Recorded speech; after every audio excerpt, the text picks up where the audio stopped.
Assalamualaikum warahmatullahi wabarakatuh. Baiklah, perkenalkan kami dari kelompok 2 yang terdiri dari 4 orang anggota, yaitu saya sendiri, Prima Widitya Leoni dari BP 19 11 021 004, nomor absen 03, dan rekan-rekan saya. Perkenalkan, nama saya Aulia Syifa dengan nomor BP 19 11 022 032, nomor absen 28. Perkenalkan, nama saya Silva Mezia, BP 19 11 02 20 12, nomor absen 20.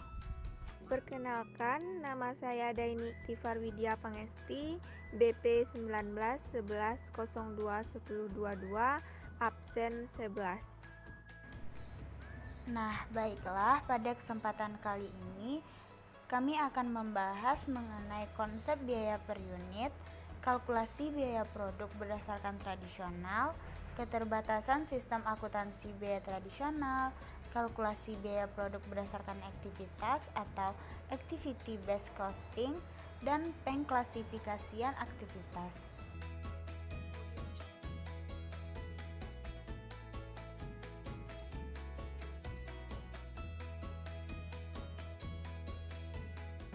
Baiklah, konsep biaya per unit. Sistem akuntansi biaya memiliki tujuan untuk mengukur dan pembebanan biaya sehingga biaya per unit dari suatu produk dapat ditentukan. Biaya per unit digunakan untuk menilai persediaan, menentukan laba, menyediakan input untuk berbagai keputusan seperti penentuan harga, keputusan pembelian, dan menerima atau menolak pesanan khusus. Karena pentingnya, keakuratan biaya per unit ini menjadi suatu isu yang kritis. Secara konsep, biaya per unit atau unit cost adalah biaya total yang berhubungan dengan unit yang diproduksi dibagi dengan jumlah unit yang diproduksi. Namun, untuk biaya pengukuran total biaya, kita harus mendefinisikan biaya produk terlebih dahulu. Ingat bahwa biaya produk tergantung pada tujuan manajerial yang ingin dipenuhi, atau disebut juga dengan different cost for different purpose. Misalnya, biaya produk didefinisikan sebagai jumlah dari bahan baku langsung, tenaga kerja langsung, dan biaya overhead. Definisi ini diperlukan hanya untuk pelaporan keuangan eksternal saja. Selanjutnya yaitu sistem pengukuran biaya. Sistem pengukuran biaya yang umumnya digunakan adalah pembebanan biaya aktual dan pembebanan biaya normal. Biaya aktual atau disebut juga dengan actual cost system. Ini merupakan pembebanan biaya aktual dari bahan baku, biaya tenaga kerja langsung, dan biaya overhead ke produk. Sedangkan biaya normal atau disebut juga dengan normal cost system ini merupakan pembebanan biaya aktual dari biaya bahan baku dan biaya tenaga kerja langsung. Namun untuk biaya overhead dibebankan ke produk dengan menggunakan tarif tertentu yang ditentukan terlebih dahulu.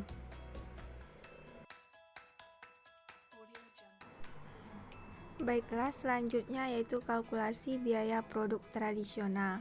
Dalam sistem biaya tradisional, hanya penggerak aktivitas tingkat unit yang digunakan dalam membebankan biaya pada produk. Penggerak aktivitas tingkat unit disebut juga sebagai unit level activity drive. Ini merupakan faktor-faktor yang menyebabkan perubahan biaya sebagai akibat perubahan unit yang diproduksi. Dengan hanya menggunakan penggerak tingkat unit, diasumsikan biaya overhead yang dikonsumsi oleh produk berkorelasi tinggi dengan jumlah unit yang diproduksi.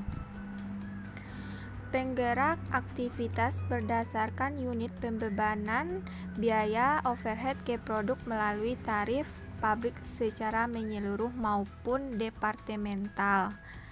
Penggerak tingkat unit yang biasanya digunakan dalam kalkulasi ini yang pertama yaitu unit yang diproduksi, yang kedua jumlah jam tenaga kerja langsung, yang ketiga jumlah upah tenaga kerja langsung, yang keempat jumlah jam mesin, dan yang kelima jumlah bahan baku.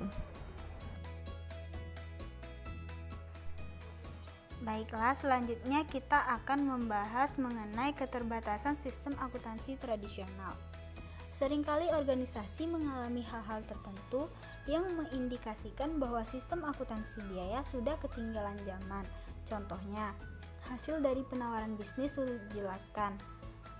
Harga pesaing tampak begitu rendah dan tidak masuk akal. Produk produksi yang memiliki tingkat kesulitan tinggi menunjukkan laba yang tinggi.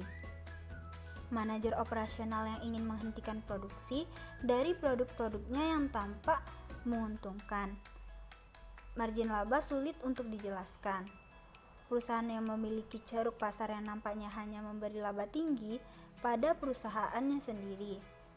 Pelanggan tidak mengeluh atas kenaikan harga produk-produk khusus.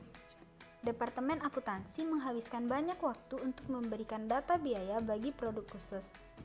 Beberapa departemen menggunakan sistem akuntansinya sendiri. Biaya produk berubah karena perubahan peraturan pelaporan keuangan. Organisasi yang menerapkan sistem biaya tradisional dengan menggunakan tarif overhead pabrik atau departemen seringkali mengalami hal-hal yang disebutkan di atas. Setidaknya ada dua faktor utama yang menyebabkan kegagalan sistem biaya tradisional. Yang pertama, menggunakan hanya penggerak biaya aktivitas berdasar unit untuk membebankan biaya overhead yang tidak berkaitan dengan unit akan menimbulkan distorsi biaya produk. Padahal, ada banyak penggerak biaya aktivitas berdasarkan non-unit atau non-unit based activity cost driver yang berperan dalam konsumsi biaya overhead, antara lain penerimaan pesanan, setup, rekayasa teknik, inspeksi, dan lain-lain. Yang kedua, adanya keragaman produk atau product diversity, yang berarti bahwa masing-masing produk mengkonsumsi aktivitas overhead dalam proporsi yang berbeda-beda.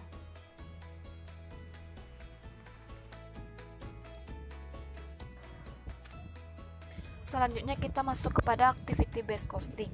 Activity based costing banyak diterapkan pada setiap perusahaan supaya perusahaan mampu menentukan harga pokok produk secara akurat dan mampu bersaing dengan perusahaan lainnya.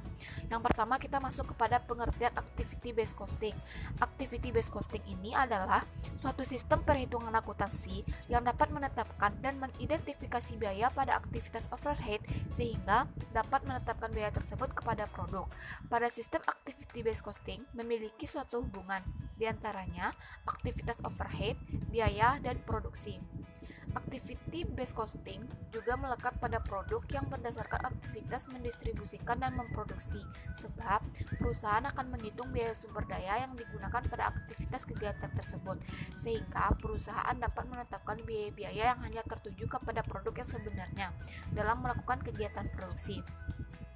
ABC atau Activity Based Costing ini menggunakan penggerak biaya aktivitas berdasarkan unit maupun non-unit. Yang kedua, dua prosedur yang digunakan untuk menerapkan Activity Based Costing atau ABC yaitu prosedur tahap 1 yang terdiri dari yang pertama identifikasi aktivitas, yang kedua biaya-biaya dibebankan ke aktivitas, yang ketiga aktivitas yang berkaitan dikelompokkan untuk membentuk kumpulan sejenis yang secara logika berkolerasi serta memiliki rasio konsumsi yang sama untuk setiap produk.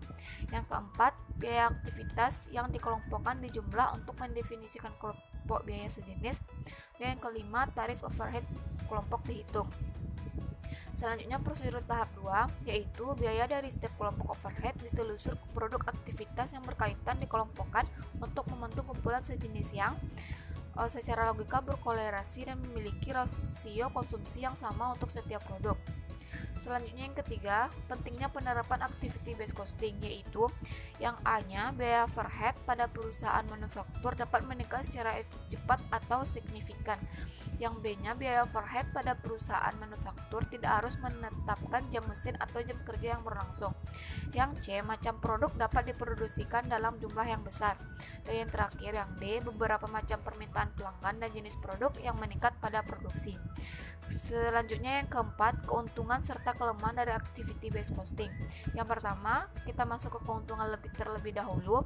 Keuntungannya yang pertama ada penerapan metode ini dapat mempermudah perusahaan dalam mengambil keputusan. Yang kedua, dengan penggunaan sistem ini akan menghasilkan suatu penentuan harga yang purchase order yang lebih baik sehingga dapat bersaing dengan pebisnis lainnya. Yang ketiga, analisis biaya activity based costing dapat diperbaiki sehingga pihak manajemen perusahaan meningkatkan volume jual rendah atas produk. Yang terakhir, yang keempat, menggunakan analisis biaya pihak manajemen perusahaan dapat menggunakan rekayasa ulang proses produksi untuk mencapai kualitas yang terbaik. Selanjutnya, kelemahan dari activity based costing. Yang pertama ada penerapan dalam mengimplementasi dan mengambil keputusan sangat terbilang mahal. Yang kedua, perhitungan biaya tidak termasuk ke dalam biaya iklan, biaya riset, dan biaya promosi. Yang ketiga, diterapkan kebijakan activity based costing mengurangi kesalahan perhitungan penumpukan stok barang atau economic order quantity. Yang keempat, laporan keuangan menggunakan metode activity based costing tidak sesuai dengan prinsip akuntansi. Dan yang terakhir, yang kelima, untuk memulai dan mengimplementasikan di perusahaan membutuhkan waktu yang sangat lama.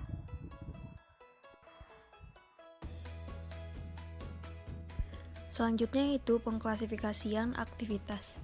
Yang pertama ada tingkat unit, yaitu aktivitas yang dilakukan setiap suatu unit diproduksi. Contohnya itu pengujian suatu produk.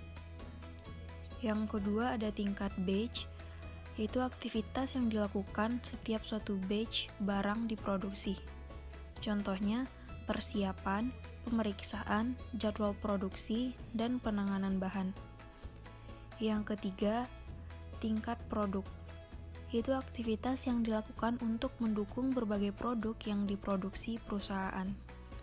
Contohnya, perubahan rekayasa, pengembangan prosedur pengujian produk, pemasaran produk, dan rekayasa produk. Yang keempat, tingkat fasilitas, yaitu aktivitas yang menopang proses umum manufaktur suatu pabrik. Contohnya manajemen pabrik, landscaping, keamanan, pajak kekayaan, dan penyusutan pabrik.